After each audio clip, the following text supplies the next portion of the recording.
El libro de Baruch. La primera vez que escuché sobre el ritual cabalístico oculto para multiplicar la riqueza fue en un café escondido entre las ruinas de un antiguo barrio de Buenos Aires, donde el olor a café tostado se mezclaba con el moho de las paredes desconchadas.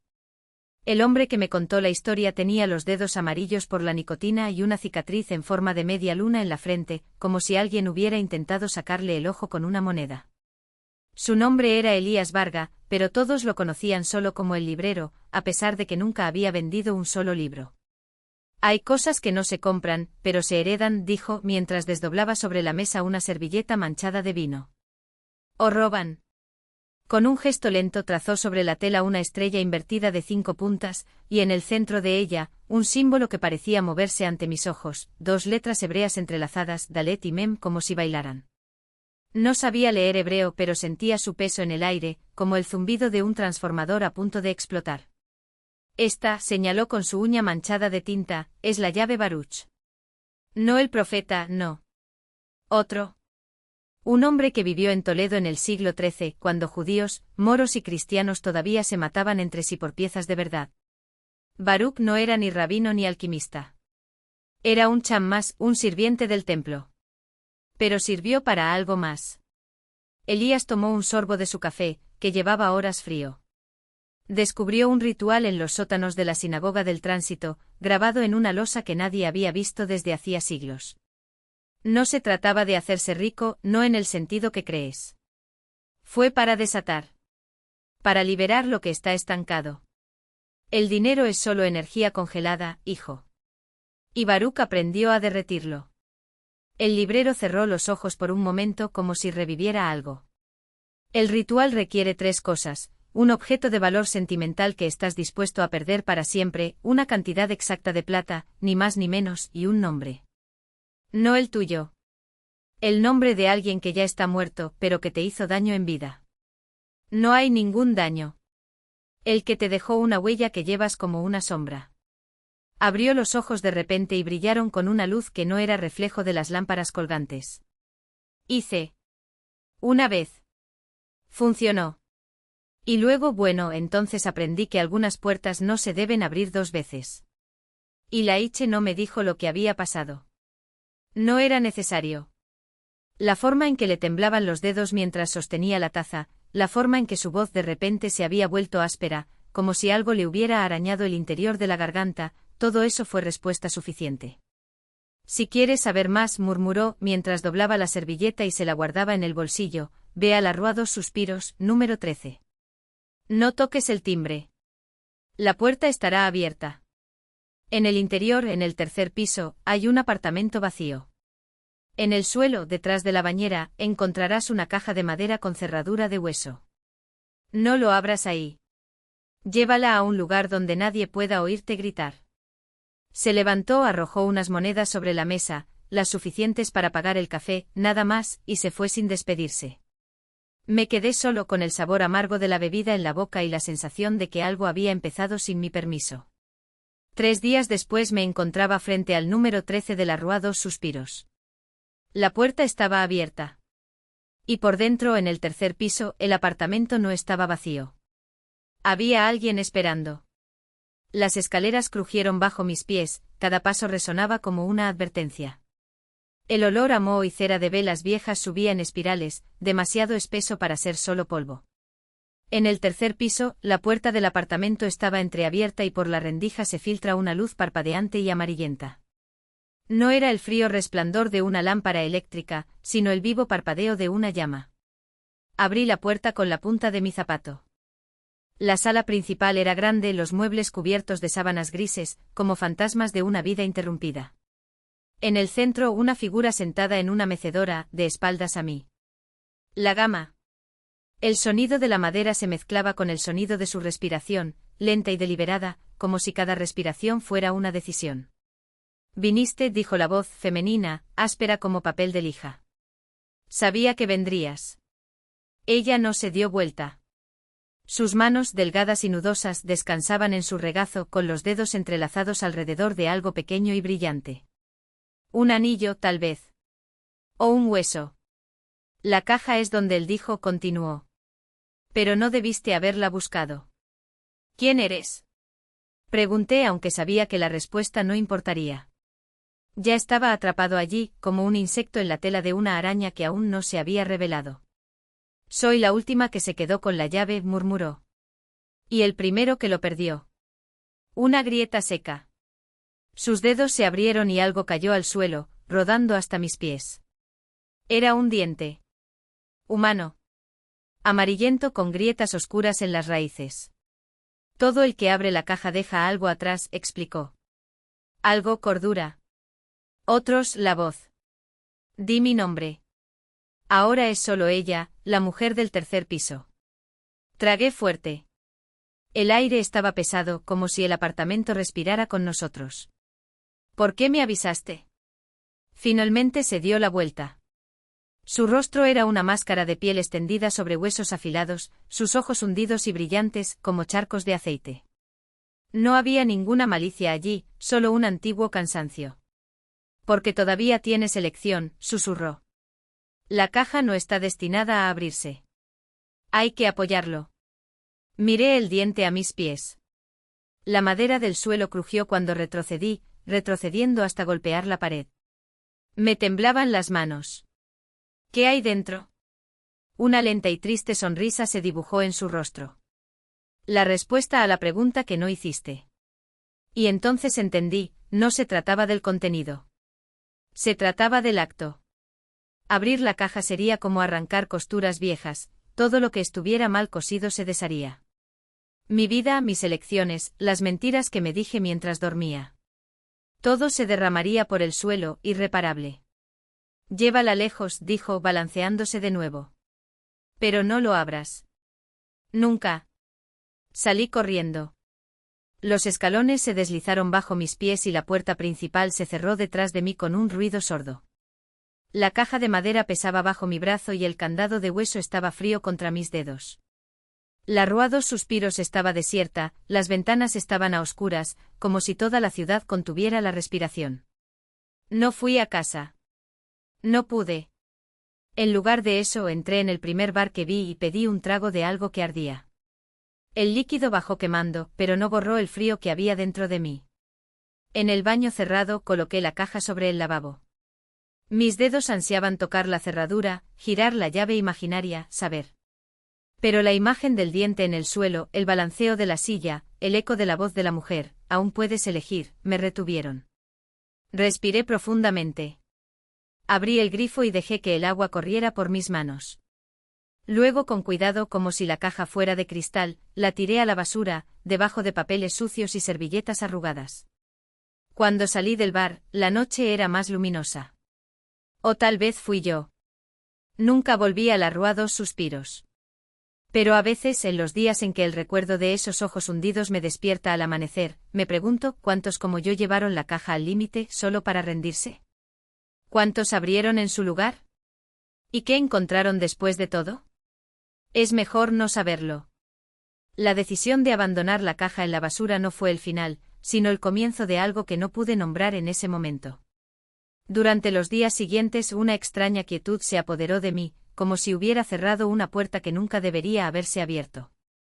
Pero las puertas cerradas no impiden que el viento sople debajo de ellas, y el viento, en este caso, traía ecos. 3 semanas después, recibí un sobre sin remitente. En el interior, solo una nota escrita con la misma letra irregular que la mujer del bar: elegiste no saber. Pero no saber es también una forma de llevar. No hubo ninguna amenaza, ningún juicio, solo la comprensión de que algunas cosas, una vez tocadas, dejan marcas incluso cuando se rechazan. Jugó.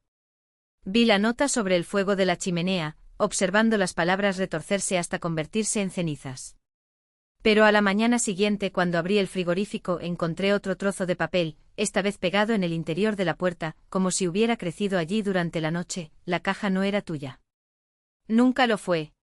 Esta vez no me quemé. Lo guardé en mi bolsillo y el papel pareció calentarse contra mi muslo mientras caminaba por la ciudad, como si estuviera vivo. Empecé a notar cosas. El dueño del bar de la esquina me miró con una larga sonrisa cuando pasé. El gato negro que vivía en la parte trasera de la panadería ahora me siguió hasta la puerta principal, sin maullar, solo mirarme. Y una vez, mientras cruzaba la plaza, vi una sombra moverse detrás de los árboles, alta, delgada, con una silueta que no pertenecía a nadie que yo conociera. Cuando me di vuelta, no había nada más que el olor a clavo y canela, el mismo que impregnaba el aire del bar de la Rúa dos Suspiros. Decidí que necesitaba entender. No por curiosidad, sino porque la sensación de ser observada, medida, me devoraba por dentro. Regresé a la biblioteca municipal, donde pasé horas hojeando libros sobre el folclore local, hasta que encontré una vaga referencia: los portadores de cajas, un culto extinto que creía en los objetos como contenedores de decisiones no tomadas. Según la leyenda, quien llevaba la caja hasta el límite sin abrirla ganaba una vida libre de dudas. Quien lo abría obtenía respuestas y algo más, algo que el texto no especificaba, como si el autor hubiera dudado al escribir. Esa noche soñé con la mujer. Estaba sentada en la mesa del bar, pero esta vez la caja estaba abierta y dentro solo había un espejo. Cuando miré, no vi mi reflejo, sino un extraño con mis ojos sonriendo. Me desperté con las uñas clavándose en las palmas. Al día siguiente el gato negro estaba muerto en mi porche. No había heridas ni sangre, solo sus ojos, muy abiertos y secos, como si hubieran visto algo que los había drenado desde adentro. Al lado del cadáver, una pequeña caja de madera oscura, idéntica a la que había tirado. Esta vez no había ningún candado. La tapa estaba suelta, como una invitación. Sabía que no debía tocarlo. Pero las manos se movían solas. En el interior no había espejo, ni dientes, ni nada que pudiera nombrarse. Hubo una ausencia, un vacío que me quitó el aire de los pulmones durante un eterno segundo. Cuando recuperé el aliento, la caja estaba vacía y supe, con una certeza que me dolía, que nunca había contenido nada más que mi propia vacilación. La mujer en el bar, las notas, el gato muerto, todo eso fueron solo formas de llevarme allí, hasta el momento en que entendí que la verdadera caja siempre estuvo dentro de mí. Cerré la tapa. Esta vez no lo tiré. Lo guardé en el armario, detrás de los platos que nunca uso, donde el polvo podría cubrirlo como un sudario. No por miedo, sino porque algunas cosas no deben ser abiertas, sino que deben ser reconocidas. La vida continuó. Las entradas dejaron de aparecer. El olor a clavo desapareció. Pero de vez en cuando camino por una calle desconocida o me despierto con la sensación de haber olvidado algo importante, siento un peso ligero en el bolsillo, como si la caja todavía estuviera allí, esperando.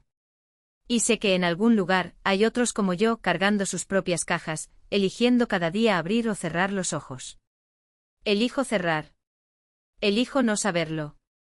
Porque algunas respuestas son puertas y no todas conducen a lugares en los que queremos estar. La caja de los demás. Pasaron los años. La rutina se tragaba los días como un río traga piedras, suave e inevitable.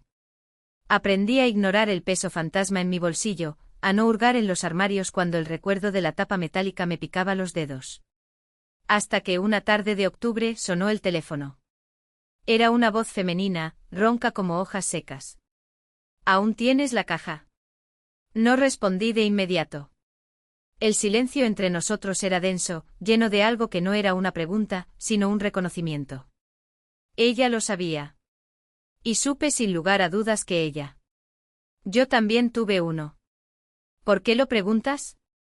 Mi voz sonó más dura de lo que pretendía. Porque el mío se abrió solo. Un descanso. Y ahora no puedo cerrarlo. El aire se enfrió en la habitación. Recordé el olor a clavo, la letra irregular de las notas, la sensación de ser observado por algo que no tenía ojos. Pero esta vez no fue solo mío. Era de ella. Y si hubo uno, hubo más. ¿Qué salió? Pregunté sabiendo ya que no quería la respuesta. Ella se rió con un sonido entrecortado. Nada. Todavía. Pero escucho cosas. Pasos detrás de mí. Suspiro cuando apago la luz. Un temblor en la voz. Y ayer encontré una llave en mi almohada. No es mío. La clave. Por supuesto. Siempre una llave. Tíralo. Mis palabras fueron automáticas, un reflejo de miedo. Quémalo. Enterrar. No importa. Simplemente no. No puedo. Su respiración era dificultosa. Lo intenté. Regresar. Siempre vuelve. Cerré los ojos.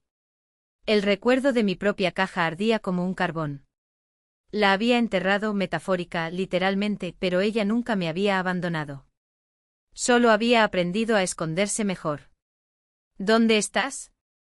Yo pregunté. Ella me dio una dirección. Un barrio antiguo, casas adosadas con ventanas estrechas como ojos entrecerrados. Llegué al anochecer, cuando las sombras se extendían como dedos sobre el asfalto. La mujer, Lucia, abrió la puerta antes de que yo llamara. Su rostro era una máscara de cansancio, sus ojos hundidos como pozos.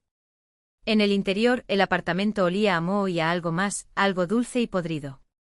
Sobre la mesa, su caja. No era como el mío, este estaba hecho de madera oscura, con tallas que parecían dientes. La tapa estaba entreabierta, como una boca a punto de susurrar. No tocar. Lucia tomó mi muñeca cuando me acerqué. Ella, reacciona. ¿Qué quieres que haga? Mi voz sonó extraña, como si ya supiera la respuesta. ¿Puedes ayudarme a cerrarlo? Para siempre. No había manera. Lo sabía. Pero también sabía que si no lo intentábamos, lo que había dentro de la caja de Lucía se saldría. Y entonces tal vez el mío también despertaría. Pasamos la noche en silencio investigando, murmurando teorías que a la luz del día sonaban a locura. A las 3 de la mañana, Lucia encontró algo, un libro viejo escondido detrás de un estante suelto. Las páginas estaban llenas de símbolos y advertencias en un idioma que no reconocíamos, pero había una ilustración, una caja sellada con cera derretida y un clavo de hierro. Necesitamos sangre. Ella me miró, sus ojos brillaban con algo entre desesperanza y determinación. ¿Tuyo o mío? No importa. No importó. Por supuesto. Cortamos las palmas con el cuchillo de cocina. La sangre corrió caliente, viva, sobre la tapa de la caja. Lucia tomó un clavo oxidado, de donde salió, y lo martillaba con un cenicero de metal. El sonido resonó como un disparo. La caja tembló. Por un segundo me pareció escuchar un grito ahogado proveniente del interior. Luego, silencio. Esperé. Lucía esperó. No pasó nada. ¿Funcionó? Susurró. No respondí. Porque en el fondo lo sabíamos mejor. Cajas como esas no estaban cerradas. Estaban simplemente dormidos. Deberías irte. Lucia limpió la sangre de la mesa con un paño, sin mirarme. Antes de que te despiertes. No discutí. Agarré mi abrigo, pero antes de irse, ella me llamó. ¿Y el tuyo? ¿Aún está almacenado? Negué con la cabeza. Mentir. Mi caja ya no estaba en el armario. Estaba en el sótano, enterrado bajo el cemento que yo mismo había preparado un día de lluvia, cuando el miedo se volvió insoportable. Pero no le dije eso. Quema el tuyo. Fue todo lo que dijo antes de cerrar la puerta. Caminé por las calles vacías, con las manos todavía palpitantes. El viento aullaba entre los edificios, arrastrando hojas y el eco de pasos que no eran los míos. Cuando llegué a casa, no subí directamente las escaleras. Fui al sótano. El cemento estaba intacto. Pero había una grieta fina como un cabello que serpenteaba desde el centro. Y cuando me acerqué lo olí. Clavo. Subí corriendo las escaleras. Cerré la puerta del sótano con un candado nuevo. Otra, luego una cadena gruesa. Sabía que no ayudaría. Cajas como esas no obedecen a cerraduras. Esa noche soñé con un largo pasillo, iluminado por velas que no ardían. Al final, una puerta. No era ni madera ni metal, sino algo que parecía piel estirada sobre hueso. Algo estaba golpeando al otro lado. No con tus manos. Con clavos. Me desperté gritando. Lucia llamó 3 días después. No respondí. Al día siguiente su número apareció en el periódico, en una pequeña nota sobre un incendio en un apartamento del antiguo barrio. Causas desconocidas. Nadie sobrevivió. No lloré. No me sorprendió. Simplemente fui al sótano y me senté frente a la puerta cerrada, escuchando. Porque ahora también escuché cosas. Arañazos. Suspiros. El sonido de algo masticando cemento lenta y pacientemente. Y esta vez no era solo una caja. Había dos. La segunda caja llegó el día del funeral de Lucia. No vi que lo entregaran. No escuché ningún golpe en la puerta. Pero cuando regresé de la ceremonia, donde el ataúd, curiosamente, estaba sellado con una resina oscura que goteaba como savia, ella estaba allí, al lado del primero. Más grande. Más pesado. El olor que desprendía no era a madera vieja ni a moho, sino a algo orgánico, húmedo, como carne dejada al sol durante días. No la toqué. No era necesario. Sabía lo que había dentro. Lucia me lo había advertido meses atrás, cuando aún nos reíamos de ello como si fuera una broma macabra. Siempre vienen de dos en dos, había dicho, agitando el vino en la copa hasta que el líquido se volvió negro a la luz de la luna. Primero uno, luego el otro. Y cuando llega el segundo, ya es demasiado tarde. Le pregunté qué pasó entonces. Ella solo sonrió con esa sonrisa que nunca llegó a sus ojos. Descúbrelo. Ahora lo descubrí. Los rayones en las paredes del sótano se multiplicaron. Ya no eran solo rasguños superficiales, eran surcos profundos, como si algo estuviera cavando para salir. O para entrar. A veces al acercarme las cajas temblaban ligeramente como si algo dentro de ellas se moviera, ajustando su posición. Espera. Empecé a cerrar con candado la puerta del sótano. Cadenas. Incluso clavos clavados en la madera siguiendo patrones que encontré en un viejo libro de Lucia, escondidos entre las páginas de una Biblia con los bordes quemados. Nada ayudó. Una mañana me desperté con los candados en el suelo, intactos pero abiertos. Las cadenas todavía sujetas a la pared, estaban frías al tacto como si las hubieran sostenido manos exangües. Fue entonces cuando comencé a escuchar las voces. No eran palabras, no exactamente. Eran susurros que se arrastraban por las paredes, vibrando en los huesos. A veces sonaban como el nombre de Lucia, distorsionado, estirado hasta convertirse en un gemido. Otras veces era risa, baja, húmeda, como si saliera de una garganta llena de fluidos. Una noche, mientras intentaba dormir con un machete debajo de la almohada, escuché pasos en el pasillo. No eran míos. Eran pesados arrastrando como si algo se estuviera adaptando a caminar sobre dos piernas después de pasar mucho tiempo a cuatro patas. Cuando abrí los ojos, la puerta de mi habitación estaba entreabierta. Afuera, la oscuridad era más espesa de lo que debería haber sido. Y en el medio dos puntos brillantes no como ojos, sino como heridas abiertas, que emiten una luz amarillenta. Cerré los ojos con fuerza. Cuando los abrí de nuevo no había nada. Solo silencio. Y el olor a carne podrida. Al día siguiente las cajas se habían movido. Ahora estaban uno al lado del otro como si algo los hubiera arrastrado durante la noche. La madera estaba húmeda. Gotas oscuras corrían por las esquinas, formando charcos en el suelo de tierra. Cuando me agaché para observar, vi que no eran gotas. Eran dientes.